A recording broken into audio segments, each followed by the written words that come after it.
nga bwe bagamba nti enswa bw'ekyusa amaaso nga naawe okyusa envuba, nabwe kityo abantu mu kitundu ky'e Karamoja ebintu gye bikomye okwekalama nabo beesanze nga balina okukyuka okusobola okubeezaawo obulamu. Ekibbeeyi y'amanda okulinnya mu bitundu ebitali bimu mu ggwanga kiwadde abantu mu Karamoja omukisa okwekolera ku nsimbi ennyangu. Abakaramoja bamanyiddwa nnyo okwettanira obulunzi. Wabula mu mbeera eno bangi ku bo basazeewo okutema emiti okusobola okwokya amanda era kumpi buli maka gwe mulimu.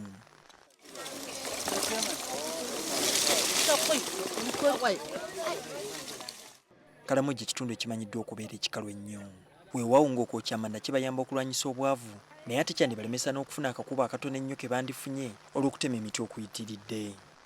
The rain we get here, it can rain once in a week or 2 times in a month. Oluvannyuma lw'emyaka n'ebisibo ekitundu kya Karamoja kibadde kirimu obutali butebenkefu. Wabula nga kati obuzibu obwolekedde ekitundu kino y'ensonga y'okukuuma obutonde bw'ensi. Bangi ku bantu mu kitundu kino basazeewo okwokya amanda nga bw'olaba wano basobole okufunamu ensimbi ko n'okutambuza obulamu bwabwe. Saturday was 5,000 and now it is what it has gone to 18,000.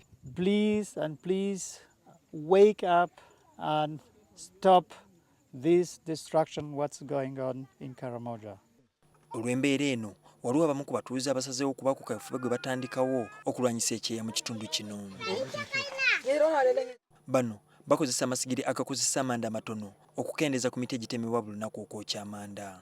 Kubanga oba emiti gyali asobola okukola ki? Okuganisa empewo nnyonyi okola ki? Okufuwa. Kisuubirwa nti singa enkola eno eteekebwa mu nkola oboolyawo kino kyandikendeezaako ku miti egitemebwa buli lunaku sinakindi ne kikendeeza ne ku kyeya.